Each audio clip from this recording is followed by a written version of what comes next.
മുറികൾ വെട്ടിമുറിച്ച് താൻ ഉൾപ്പെടെ നേരെ നദിയിലേക്കാണ് വീഴുക. ആ വീഴ്ച ശൂലത്തിൻ്റെ മുകളിലേക്ക് ലക്ഷ്യമാക്കണം. അതും തലകുത്തി വിക്രമാദിത്യ മഹാരാജാവ് കണക്കുകൂട്ടി. ചെയ്യാൻ പോകുന്ന സാഹസത്തെക്കുറിച്ച് ഓർത്ത് ഒരു നിമിഷം നിന്ന് ശ്രീ പാർവതിയെ മനസ്സിൽ ധ്യാനിച്ച് ഉറയിൽ നിന്ന് ഊരിയ വാളുമായി വിക്രമാദിത്യൻ ആ വലിയ വൃക്ഷത്തിലേക്ക് കയറി. ഉയരത്തിലെത്തി ഭട്ടി പറഞ്ഞതുപോലെ ഇടതുകാൽ നീട്ടി ഒരു ഉറിയിൽ ഉറപ്പിച്ചു. പിന്നീട് വലതുകാൽ നീട്ടി മറ്റെല്ലാ ഉറികളെയും ഒന്നിച്ചാക്കി. ഒരു കൈ ഉറിയിൽ പിടിച്ചു. വലതുകാൽ കൊണ്ട് മറ്റെല്ലാ ഉറികളെയും അടുത്ത് പിടിച്ചു. 2 കറക്കം 7 ഉറികളും ഒന്നായി പിരിഞ്ഞു പിണഞ്ഞു. പിന്നെ താമസിച്ചില്ല. വലത് കൈയിലെ വാൾ ഉപയോഗിച്ച് മുകൾ ഭാഗം വെട്ടിമാറ്റി. അതോടെ ഉറികളും രാജാവും താഴേക്ക് പതിച്ചു. ഉറികൾ വീണത് പുഴയിലേക്ക്. പക്ഷേ രാജാവ് വായുവിൽ മലക്കം മറിഞ്ഞ് നേരെ ശൂലത്തിന് മുകളിലേക്ക് തലകുത്തി വീണു. ശൂലമുനയിൽ തല തൊട്ടില്ല എന്നായപ്പോൾ അത്ഭുതം! 2 മനോഹര കരപല്ലവങ്ങൾ അദ്ദേഹത്തെ താങ്ങി. പരിശ്രമിക്ക് ലഭിക്കുന്ന വിശ്വവിജയത്തിൻ്റെ മന്ദസ്മിതം തൻ്റെ മുന്നിൽ കണ്ട് വിക്രമാദിത്യൻ ആനന്ദപുളകിതനായി. ശ്രീഭദ്ര ഭഗവതിയുടെ കയ്യിൽ താൻ സുരക്ഷിതനാണെന്ന് വിക്രമാദിത്യൻ അറിഞ്ഞു. ശ്രീഭദ്ര പ്രത്യക്ഷയായിരിക്കുന്നു. കരയിലെ വൃക്ഷച്ചുവട്ടിൽ അദ്ദേഹത്തെ എത്തിച്ച് ദീർഘകരങ്ങളാൽ അനുഗ്രഹിച്ച് ഭഗവതി മറഞ്ഞു. ഭക്തി പാരമ്യത്തിൽ ആറാടിയ വിക്രമാദിത്യനും ഭട്ടിയും ക്ഷേത്രത്തിലേക്ക് കയറി. ശ്രീ ചക്രാങ്കിത പീഠ നിവാസിനിയായ ദുർഗയെ ആയുരാരോഗ്യ സമ്പദ് സമൃദ്ധിക്കായി പ്രാർത്ഥിച്ചു. ഭഗവതി അവർക്ക് ശ്രേഷ്ഠങ്ങളായ വരങ്ങളെ നൽകി. വിക്രമാദിത്യ മഹാരാജാവിനും പ്രജകൾക്കും സകലവിധ ഐശ്വര്യങ്ങളും ദേവി പ്രദാനം ചെയ്തു. പുതിയ നഗരസ്ഥാപനത്തിന് ആവശ്യമായ ധനവും മനഃശക്തിയും അവർ നേടി. പിന്നീട് കലിംഗദേശം വിട്ട് വിക്രമാദിത്യൻ ഉജ്ജയിനിയിൽ താമസമാക്കി. 7 നിലകളിലുള്ള മാളികകളും മറ്റു രമ്യഹർമ്മ്യങ്ങളും ഉദ്യാനങ്ങളും പണി കഴിപ്പിച്ച് ചുറ്റുമുള്ള വിശാലമായ സ്ഥലം കൃഷിക്ക് ഉപയുക്തമാക്കി സാധാരണക്കാർക്കായി അദ്ദേഹം വീതിച്ചു നൽകുകയും ചെയ്തു. കൃഷിയും കച്ചവടവും അവിടെ വൻ പുരോഗതി നേടി. ഏറെക്കാലത്തെ അന്വേഷണത്തിന് ശേഷം ഭട്ടി കണ്ടെത്തി അതിസാഹസികമായ ഒരു ദൗത്യത്തിലൂടെ വിക്രമാദിത്യൻ ദേശാധീനത്തിനാക്കിയ ആ സ്ഥലമാണ് ശ്രീ ദുർഗാ ഭഗവതിയുടെ അനുഗ്രഹാശസ്സുകളോടെ പിൽക്കാലത്ത് പേരും പെരുമയും മഹത്വവും നേടിയ ഉജ്ജയിനി എന്ന നഗരം. വിക്രമാദിത്യ മഹാരാജാവിൻ്റെ പ്രധാന മന്ത്രിസ്ഥാനം ഭട്ടിക്ക് തന്നെ ലഭിച്ചു. ഭട്ടിയുടെ കീഴിൽ 1000ഓളം മന്ത്രിമാരുണ്ടായിരുന്നു. അതിശക്തവും സുസംഘടിതവുമായ സൈന്യബലവും കൂടിയായപ്പോൾ അയൽ രാജ്യങ്ങളിൽ പലതും വിക്രമാദിത്യൻ്റെ ആശ്രയം തേടിയെത്തി. വിക്രമാദിത്യം മഹിമ 14 ലോകത്തും എത്തിയെന്ന് പറഞ്ഞാൽ അതിൽ അതിശയോക്തി തെല്ലുമില്ല. അതിന് ഉദാഹരണങ്ങൾ എത്ര വേണമെങ്കിലും ഉണ്ട്. നാരദ മഹർഷി ഒരിക്കൽ ദേവലോകത്തെത്തിയപ്പോൾ വിക്രമാദിത്യൻ്റെ ഭരണപാടവത്തെ പുകഴ്ത്തി സംസാരിച്ചു. അത് കേട്ടപ്പോൾ ദേവേന്ദ്രന് വിക്രമാദിത്യനെ ഒന്ന് കാണാൻ മോഹം തോന്നി. ഭൂമിയിലെ അതിപ്രബലനായ ആ മഹാരാജാവിനെ സ്വർഗത്തിൽ ക്ഷണിച്ചു വരുത്തി ഒന്ന് ആദരിക്കണം. വെറുതെ ചെന്ന് ക്ഷണിച്ചാൽ അദ്ദേഹം വരണമെന്നില്ലല്ലോ. അതിന് നല്ലൊരു മാർഗം നാരദൻ തന്നെ നിർദ്ദേശിച്ചു. സകല കലാവല്ലഭനാണ് വിക്രമാദിത്യൻ. ദേവലോകത്ത് അപ്സരസ്സുകളിൽ അദ്വിതീയരായ ഉർവശിയും രംഭയും തമ്മിലുള്ള ഒരു നൃത്ത മത്സരം, അതിൻ്റെ വിധികർത്താവായി വിക്രമാദിത്യനെ ക്ഷണിക്കുക. ദേവേന്ദ്രന് ആ ആശയം നന്നായി ബോധിച്ചു. 2 സുന്ദരിമാരും തമ്മിൽ ചെറിയൊരു ശീതസമരം പണ്ട് മുതലേയുണ്ട്. ഇവരിൽ ആരുടെ നൃത്തമാണ് കൂടുതൽ കേമമെന്ന് വിലയിരുത്താൻ ആരെക്കൊണ്ടാണ് കഴിയുക? അത്രത്തോളം മനോജ്ഞമാണ് ഇരുവരുടെയും നടനം. ദേവേന്ദ്രൻ വേഗം മാതലിയെ വിളിച്ചു. ദേവരഥം ചലിപ്പിക്കുന്ന സാരഥിയാണ് മാതലി. സൂര്യവേഗത്തിൽ രഥം ചലിപ്പിക്കാൻ കഴിവുള്ള മറ്റൊരാളില്ല തന്നെ.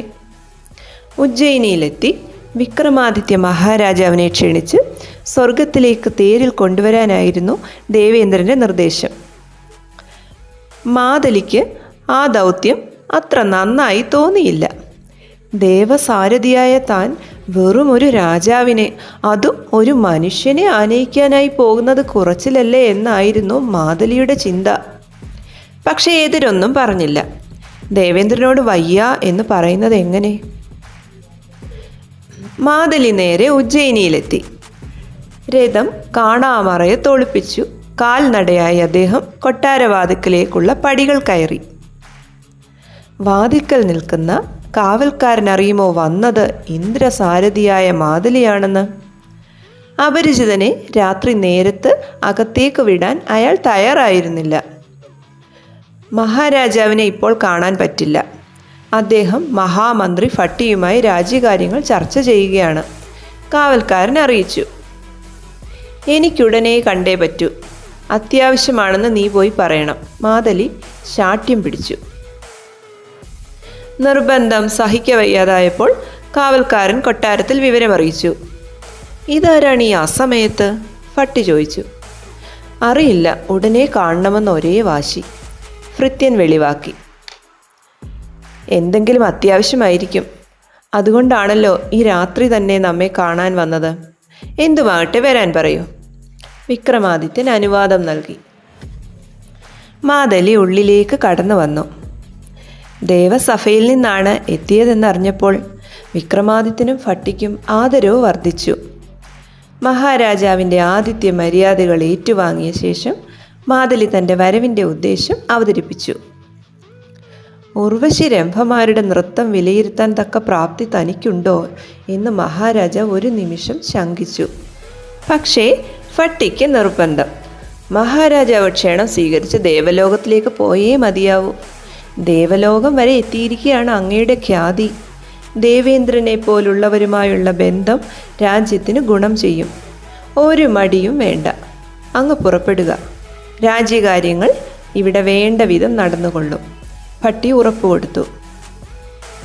ഭട്ടിയുടെ നിർദ്ദേശം മഹാരാജാവ് വിനയപൂർവ്വം സ്വീകരിക്കുന്നത് കണ്ട് മാതലി അത്ഭുതപ്പെട്ടു. മറ്റുള്ളവർ പറയുന്നതിനെ ചെവിക്കൊള്ളുന്ന രാജാക്കന്മാരെ കാണുക തന്നെ അപൂർവം.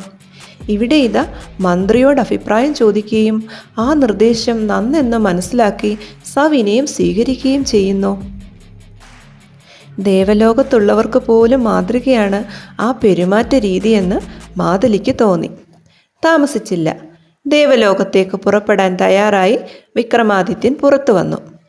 ഭദ്രാക്ഷേത്രത്തിന് മുന്നിലെത്തി ഭഗവതിയെ വണങ്ങി അദ്ദേഹം അതിഥിയോടൊപ്പം നടന്നു. മാതലി തൻ്റെ രഥത്തിന് സമീപത്തേക്ക് അദ്ദേഹത്തെ ആനയിച്ചു. മാതലി തൻ്റെ ഇരിപ്പിടത്തിലേറി. വിക്രമാദിത്യനാവട്ടെ ആ അതിശയ വാഹനത്തിലേക്ക് കയറാനുള്ള പടിയിൽ വലതുകാൽ വെച്ചു. ആ നേരം മാതലിക്കൊരു കുസൃതി തോന്നി. അപകടകരമായ ഒരു വിനോദം. രഥം പെട്ടെന്ന് ചലിപ്പിച്ചു. അടുത്ത നിമിഷം സൂര്യരശ്മിയുടെ വേഗത്തിൽ അത് ആകാശത്തേക്ക് ഉയർന്നു പാഞ്ഞു. ഏതാണ്ട് 2,00,000 യോജന നിമിഷങ്ങൾ കൊണ്ട് താണ്ടിയതിനു ശേഷം മാതലി തിരിഞ്ഞു നോക്കി. ഒരു പടിയിൽ പെരുവിരലൂന്നി അതേ നിൽപ്പാണ് വിക്രമാദിത്യൻ. രഥവേഗം അനുസരിച്ച് സ്വശരീരം അദ്ദേഹം തുലനം ചെയ്തതിനാൽ താഴെ വീണില്ല. ഒരു വിരലിൽ ഉയർന്ന തപസ് ചെയ്യുന്ന സിദ്ധി മഹാതാപസന്മാർക്കെന്ന പോലെ വിക്രമാദിത്യനും ശീലിച്ചെടുത്തിരിക്കുന്നുവെന്നോ? ആ ക്ഷണം മാതലി തേരു നിർത്തി വിക്രമാദിത്യനോട് ക്ഷമയാചിച്ചു. കേവലം ഒരു മനുഷ്യനെന്ന് കരുതി വിക്രമാദിത്യനെ അവഗണിച്ചതിൻ്റെ അവിവേകം പൊറുക്കണമെന്നും മാതലി അപേക്ഷിച്ചു. വിക്രമാദിത്യ മഹാരാജാവ് ഒരു പുഞ്ചിരിയോടെ അദ്ദേഹത്തെ സമാധാനിപ്പിച്ചു. മാതലിയുടെ പെരുമാറ്റത്തിലെ വർദ്ധിച്ച അഹങ്കാരഭാവം വിക്രമാദിത്യൻ തുടക്കത്തിലെ തന്നെ ശ്രദ്ധിച്ചിരുന്നു. മാതലി എന്തെങ്കിലും വികൃതി ഒപ്പിക്കാൻ ഇടയുണ്ടെന്നും വിക്രമാദിത്യന് തോന്നിയിരുന്നു. അതിനാൽ അദ്ദേഹം കരുതലോടെയായിരുന്നു നീങ്ങിയിരുന്നത്. ഏതായാലും പിന്നീട് മാതലി തികഞ്ഞ ഭവ്യതയോടെയാണ് വിക്രമാദിത്യന് മുന്നിൽ പെരുമാറിയത്. ദേവലോകത്തെ കാഴ്ചകൾ വിക്രമാദിത്യ മഹാരാജാവിനെ അത്ഭുതപ്പെടുത്തി. ദേവേന്ദ്രൻ നേരിട്ട് വന്നാണ് അദ്ദേഹത്തെ സ്വീകരിച്ചത്. ദേവകളും ഋഷികളും സിദ്ധന്മാരും സാധ്യന്മാരും ഗന്ധർവ കിന്നരന്മാരുമെല്ലാം അദ്ദേഹത്തെ സ്വീകരിക്കുവാൻ ഒരുങ്ങിയെത്തിയിരുന്നു. തികച്ചും പ്രൗഢഗംഭീരമായ സ്വീകരണം ഏറ്റുവാങ്ങി വിക്രമാദിത്യൻ തനിക്ക് വേണ്ടി പ്രത്യേകം ഒരുക്കിയ രമണീയ മന്ദിരത്തിൽ വിശ്രമിച്ചു. കുറച്ച് ദിവസങ്ങൾ വിക്രമാദിത്യൻ ദേവലോകത്ത് ചെലവഴിച്ചു. ദേവേന്ദ്രനുമായി അദ്ദേഹം പലകുറി സൗഹൃദപരവും രാജനൈതികപരവുമായ കാര്യങ്ങൾ ചർച്ച ചെയ്തു. ദിവസങ്ങൾ കഴിയുന്തോറും ഇന്ദ്രന് വിക്രമാദിത്യ മഹാരാജാവിനോടുള്ള ആദരവ് വർദ്ധിച്ചു വന്നു. അങ്ങനെയിരിക്കെ ഒരു നാൾ ഉർവശിയും രംഭയും തമ്മിലുള്ള നൃത്ത മത്സരം നടന്നു. മത്സരം തുടങ്ങുന്നതിന് മുൻപ് തൻ്റെ മാളികയുടെ മുന്നിലുള്ള അതിമനോഹരമായ പൂന്തോട്ടത്തിലൂടെ ഉലാത്തിയ വിക്രമാദിത്യൻ പാരിജാതം തുടങ്ങിയ സുന്ദര പുഷ്പങ്ങൾ ഇറുത്തെടുത്ത മനോഹരമായ 2 പൂച്ചെണ്ടുകൾ സ്വന്തം കൈകൊണ്ട് നിർമ്മിച്ചെടുത്തു. നൃത്ത മത്സരം ആരംഭിക്കുകയായി.